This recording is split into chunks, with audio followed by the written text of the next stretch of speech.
Selang beberapa jam Anas masuk ke gedung KPK, hadirlah Eni, pegawai PT Adikarya. Kehadiran Eni ternyata tak sendiri. Setelah lebih dari 7 jam diperiksa, Eni keluar gedung KPK bersama pegawai PT Adikarya lain, Sutrisno. Tak berapa lama, Riyadi keluar gedung KPK dan langsung masuk ke taksi. Riyadi adalah supir Anas Urbaningrum. Diperiksanya 3 orang tersebut bertepatan dengan pemeriksaan Anas yang kedua, memunculkan dugaan KPK tengah mengusut tentang kepemilikan mobil mewah Anas. Namun, KPK membantahnya. Ya, sampai hari ini Hambalang masih dalam proses pendalaman penyelidikan. Saya nggak tahu ya, tapi yang pasti dimintai keterangan apakah dengan menyerahkan dokumen atau apa, saya tidak tahu informasi. Sebelumnya, mantan Bendahara Umum Partai Demokrat M. Nazarudin pernah menuduh Anas menerima mobil Toyota Harrier dari PT Adikarya sebagai tanda jadi agar perusahaan kontraktor itu memenangkan proyek pusat olahraga Hambalang. Tim Liputan Metro TV. Tahun 2007 keluar. Okay. Kemudian, setahun kemudian berpindah 2008 ke Anas Urbaningrum.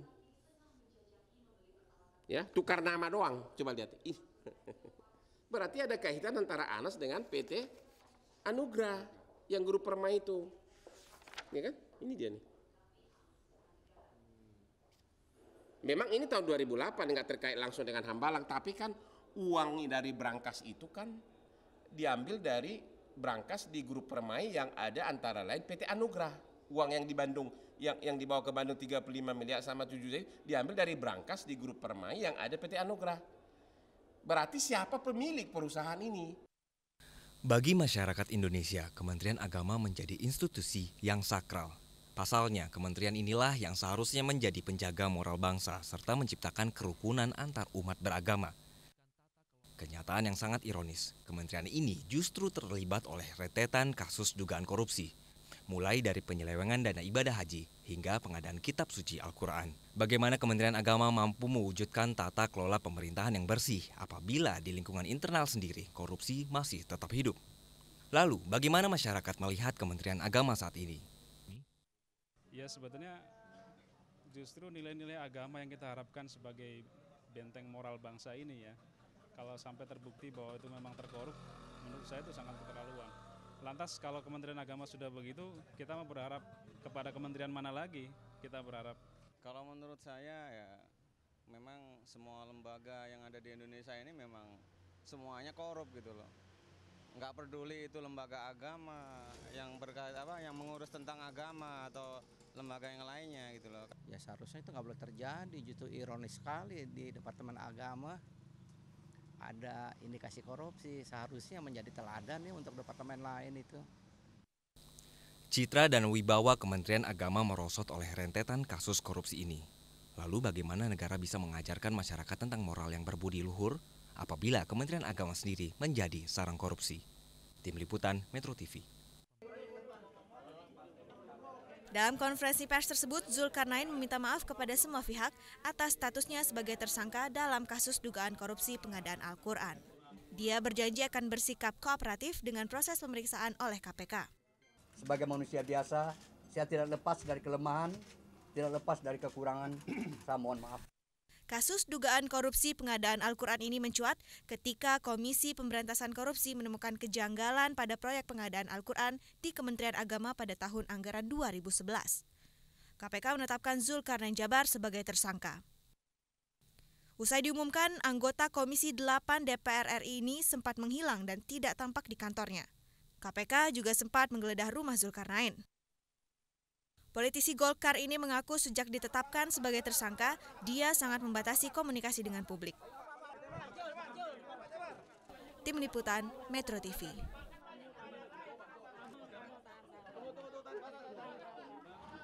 Pihak sejumlah kementerian. Usulan moratorium pendaftaran calon jamaah haji itu muncul dari Wakil Ketua KPK Bushro Mukodas Februari 2012 lalu. Menurutnya, dibukanya pendaftaran haji sepanjang tahun secara terus-menerus menyebabkan dana setoran awal terus bertambah, sementara kuota haji yang tersedia relatif tetap. Saat ini dengan jumlah antrean jamaah sebanyak 1,4 juta orang, Dana setoran awal yang tersimpan sudah mencapai sekitar 38 triliun rupiah. Di luar persoalan dana, moratorium itu juga berfungsi untuk memberikan kesempatan kepada mereka yang sudah mendaftarkan diri dan menunggu selama beberapa tahun. Usulan moratorium pendaftaran calon jamaah haji itu bukan tanpa dasar hukum. Pasal 22 ayat 2 Undang-Undang Nomor 13 Tahun 2008 tentang penyelenggaraan ibadah haji menghendaki setoran awal biaya perjalanan ibadah haji atau BPIH dapat dihentikan setelah kuota tahun berjalan terpenuhi. Jika dana setoran awal yang terkumpul hingga kini sudah mencapai sekitar 38 triliun rupiah dan bunganya ditaksir mencapai 1,7 triliun rupiah, maka memang perlu mekanisme yang baik untuk mengatur penggunaan uang itu. Usulan moratorium seperti yang diusulkan oleh KPK bertujuan agar Kementerian Agama memiliki waktu untuk benar-benar mengelola uang itu dan memperbaiki penyelenggaraan ibadah haji. Meski usulan ini mendapat dukungan dari DPR, namun Kementerian Agama menolaknya. Kementerian khawatir kebijakan itu nantinya akan bertentangan dengan prinsip keadilan bagi masyarakat. Kekhawatiran dari kementerian adalah masyarakat akan merasa dihalangi oleh negara untuk bisa melaksanakan ibadah haji. Tim Liputan Metro TV. Kita lanjutkan ya Pak Anggito untuk berbicara soal, saya ingin tanggapan singkat saja Bapak mengenai tadi usulan KPK untuk menghentikan sementara pendaftaran jemaah haji. Pertama, haji itu yang merupakan rukun wajib adalah sekali dalam seumur hidup. Ya. Yang kedua, tetapi kalau orang mau naik 2 kali 3 kali haji, Mbak Fesi, itu adalah hak dia. Iya. Jadi yang kita bisa lakukan sekarang tidak bisa kita melakukan membatasi, tetapi kita melakukan pertimbangan, ya, pertimbangan dalam nomor urut tadi itu diprioritaskan bagi mereka yang belum pernah melakukan haji. Sementara yang sudah melakukan haji kita prioritaskan kemudian. Oke. Jadi itu yang bisa kita lakukan. Jadi itu jalan tengahnya seperti itu. Tadi Bapak sebelum break kita bicara soal titipan-titipan begitu. Mana bisa ada titipan begitu. Padahal itu faktanya ada ya. Padahal sudah ditentukan kuotanya berapa setiap tahunnya. Ya begini prinsipnya. Titip itu kan boleh ya, itu kan namanya juga titip ya. Tapi yang penting kan titip itu harus dilakukan melalui sistem ya. Kalau titip ya boleh, saya hanya ngecek, ya, ngecek dalam sistem Siskohatnya, sistem informasi jamaah haji, dan yang akan dimasukkan sesuai dengan nomor urutnya. Itu yang penting. Jadi dan itu tidak lagi diskresi yang dimiliki oleh seorang direktur jenderal untuk bisa memasukkan titipan ini seolah-olah dia mendapatkan privilege. Biasanya sampai ratusan begitu, ribuan. Ada dua. Ada yang sudah masuk di kuota tapi dia batal berangkat karena sakit, karena menunda dan sebagainya. Itu sebetulnya menjadi kewenangan dari direktur jenderal atau menteri lah. Nah itu kan bisa dipakai untuk yang lain. Yang kedua yang di atas kuota juga ada. Jadi undangan-undangan, kemudian fasilitas-fasilitas lain yang berada di atas kuota itu bisa juga dimanfaatkan untuk membagi kepada pihak-pihak tertentu. Yang ketiga ya permainan yang permainan dari apakah aparat di bawah, apakah di atas, lalu mereka minta. Tapi untuk seorang Anggito Abimanyu sekarang titipan itu 0 begitu? Buat saya nggak ada lagi. Saya tentu tidak bisa menahan titipan, tapi saya tidak akan memberikan privilege ataupun keistimewaan ya bagi mereka yang titip, karena semua titipan saya tampung akan saya masukkan dalam urutan sesuai dengan urutan pendaftaran mereka. Oke, dan bagi aparat di bawah Bapak yang melakukan hal itu apa konsekuensinya? Tutup ya, karena sudah tidak lagi kalau saya tidak melakukan, harusnya direkturnya juga tidak melakukan, apalagi kepala kanwil ataupun kandep itu juga tidak boleh melakukan hal yang sama. Oke, baiklah Pak, kita bicara soal pendaftaran begitu. Rumit sekali pendaftaran ini. Sebetulnya bisa disederhanakan ya. Memang ada proses bolak-balik antara di kantor Kemenak dengan di bank gitu. Ya idealnya satu pintu saja kan, apakah melalui bank atau melalui kantor Kemenak. Tapi untuk saat ini memang saya akan coba memperkecil ya jalur birokrasinya itu mungkin 2 kali saja. Sekarang 4 kali itu. Dia harus buka rekening di bank, harus ke bank, kemudian ke kantor Kemenak, bisa ke Kanwil, Kandap, atau kantor pusat, kemudian minta nomor registrasi, baru dibayar, mendapatkan kartu porsi, baru dia ke kantor Kemenak lagi. Nah, saya akan melakukan 2 hal. Satu, kalau yang bisa online aja sekali aja, baru kemudian dia ke kantor Kemenak untuk mendapatkan porsi. Yang kedua adalah dari 4 kali itu mungkin bisa disatukan menjadi 2 kali saja. Ya, cukup ke bank sekali, buka dan bayar, kemudian baru mendapatkan kartu porsi, lalu mendapatkan nomor urut dari kantor Kemenak di pusat, provinsi maupun di kabupaten kota. Oke. Itu soal pendaftarannya. Bagaimana pengelolaan uangnya? Kita bicara uang sekitar berapa tadi Pak? Kalau outstanding sekarang itu 44 triliun, 35 triliun ditempatkan di sukuk negara, sisanya di deposito dan di giro. Ya. Nah, setiap tahun dari setoran awal itu sekarang 25 juta itu akan ditempatkan karena kan uang nganggur ini tergantung dia berangkatnya kapan. Kalau dia 7 tahun berarti uang nganggur 7 tahun. Ya, setiap tahun dia mendapatkan bagi hasil atau mendapatkan imbal hasil kalau dia itu ditempatkan di sukuk. Nah, saya melihat ini belum optimal. Satu, belum optimalnya apa? Uang yang masuk tidak sesuai antara waktu tunggu dan penempatannya. Jadi masih ada idle fund, masih ada uang nganggur. Yang kedua, alternatif dari penempatan juga masih sangat minim ya.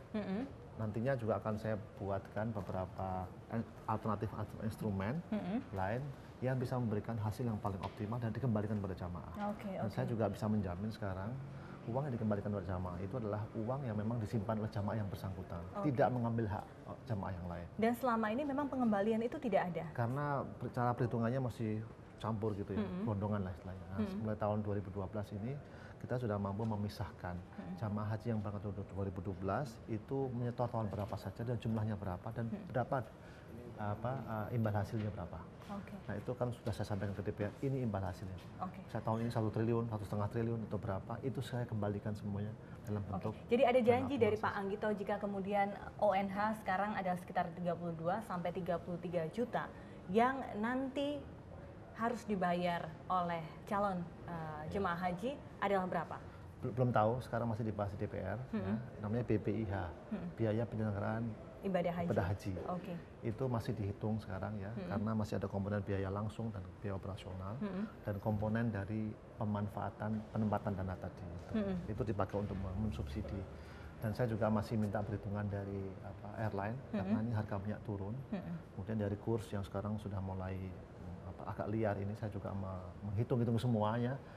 Tetapi saya janji adalah bahwa perhitungan itu akan selesai segera dengan DPR, mudah-mudahan insya Allah kita bisa selesaikan dalam minggu depan. Jadi intinya sejak Pak Anggito nanti sekarang ini menjabat sebagai Dirjen penyelenggaraan ibadah haji dan umroh, biaya penyelenggaraan ibadah haji nantinya bisa turun berapa persen begitu? Insya Allah saja begitu. Pak, juga yang dikeluhkan masyarakat soal para penyelenggara umroh dan haji plus begitu yang nakal dalam tanda kutip. Bagaimana Anda menindak hal ini nantinya? Kalau yang sekarang sudah ada sanksinya, memang saya lihat kok baru sedikit sekali yang kena sanksi. Padahal kalau lihat komplain-komplain masyarakat kan begitu banyak. Penyelenggara haji di swasta itu melakukan praktek-praktek apakah penipuan, apakah manipulasi yang intinya merugikan jamaah. Ini cukup besar. Jadi sekarang sudah ada tindakan kepada perusahaan-perusahaan yang nakal tersebut, termasuk dicabut izinnya selama 2 tahun, lalu dia bisa. Dan izin itu sendiri hanya diberikan 3 tahun. Dia harus memperbaiki izin dan tahun keempat kalau dia melakukan penyelenggaraan dari sebagai fungsi sebagai travel agent. Tapi yang belum dilakukan adalah bagi pengelola atau bagi pengurus yang nakal itu harus ada tindakan. Jadi bukan hanya perusahaannya saja, tapi pengelola juga. Kalau pengelolanya tidak tersentuh, jangan-jangan pengelola ini bisa bikin PT lagi begitu ya? Lagi dengan nama yang beda, dengan nama yang mungkin dibalik dan sebagainya. Itu sudah nggak ada lagi, nggak ketahuan lagi. Tapi saya akan coba semaksimal mungkin bagi pengelola, bagi pengurus yang terbukti nyata-nyata terbukti. Target Anda Pak Anggito untuk menyelesaikan semua carut marut di kedirjenan yang Anda pimpin saja, berapa lama? Saya kira tidak carut marut ya, tapi saya yakin masih ada kesempatan untuk memperbaiki. Ya itu saya minta waktu 2 tahun, karena tahun ini kan sebagian besar sudah dilakukan oleh pengurus yang lama atau dirjen yang lama. Saya melakukan perbaikan di sana sini gitu. Tapi tahun depan insya Allah saya akan berjanji untuk memperbaiki seluruh sistem mulai dari penyelenggaraan, kepulangan, pembinaan sampai dengan pengelolaan keuangan. Jadi intinya adalah perampingan pendaftaran begitu dari 4 proses menjadi 2 proses, penyederhanaan. Mungkin begini Mbak, saya mulai dari saya sendiri. Saya tutup semua pintu untuk menampung semua, memberikan privilege, memberikan pengecualian pada orang tertentu, nggak ada lagi. Satu, yang kedua adalah penyelenggaraan tadi, mulai dari pendaftaran sampai dengan kepulangan, layanan itu lebih baik, pembinaan di tingkat mulai dari tingkat pusat sampai dengan KUA gitu. Dan yang terakhir mungkin pengurangan biaya untuk melakukan ibadah haji? Mudah-mudahan seperti optimalisasi. Optimalisasi. Baik Pak Anggito Abimanyu, kita harapkan betul-betul Anda bisa menjadi ikon perubahan di Kementerian Agama ini. Terima kasih sekali lagi. Selamat siang. Selamat siang. Pemirsa, tetaplah bersama kami. Saat lagi saya akan melanjutkan Metro Siang dengan sejumlah informasi masih terkait dengan Kementerian Agama. Penyelenggaraan ibadah haji di Indonesia rupanya bukan saja soal umat Islam negeri ini yang melaksanakan rukun Islam terakhir di Tanah Suci. Di balik penyelenggaraannya, dana para jemaah haji ini rupanya diduga telah banyak diselewengkan oleh para pejabat di lingkungan Kementerian Agama. Masyarakat masih ingat kasus yang menjerat mantan Menteri Agama Said Agil Al-Munawar yang terseret kasus penyelewengan dana penyelenggaraan ibadah haji sebesar 35,7 miliar rupiah. Selain itu, Said Agil juga terbukti menyelewengkan dana abadi umat sebesar 240,22 miliar antara tahun 2002 hingga 2004. Oleh Pengadilan Negeri Jakarta Pusat, Said divonis 5 tahun penjara. Penyelenggaraan haji di Indonesia masih karut-marut. Hingga Februari 2012 lalu, jumlah pendaftar calon haji mencapai sekitar 1,4 juta orang. Padahal, setiap tahunnya pemerintah hanya memberangkatkan 211.000 orang ke Arab Saudi. Ketika mendaftar, calon jemaah haji harus menyetor uang 25 juta rupiah, meski mereka baru bisa berangkat beberapa tahun setelahnya. Dana pendaftaran ini kini mencapai sekitar 38 triliun rupiah. Jumlah bunga dari dana haji itu ditaksir mencapai 1,7 triliun rupiah. KPK pernah melakukan kajian tahun 2010 yang menunjukkan bahwa uang yang disetor oleh para jemaah haji banyak yang dipakai untuk kepentingan yang justru bukan untuk para jemaah haji langsung. Tim Liputan, Metro TV. Tersangka kasus PON Riau yaitu Lukman Abbas, dan dalam rapat ini Rusli Zainal juga diduga meminta dana penyelenggaraan PON untuk ditambah, dan hari ini juga jadwal dari pemanggilan oleh Agung Laksono ini akan dilaksanakan pemeriksaannya pada pukul 9.30, dan tadi Agung Laksono hadir 1 jam lebih awal daripada waktu pemeriksaan, dan hingga saat ini juga kami masih mengikuti perkembangan dari pemeriksaan Agung Laksono hari ini. Kembali ke studio, Zelda.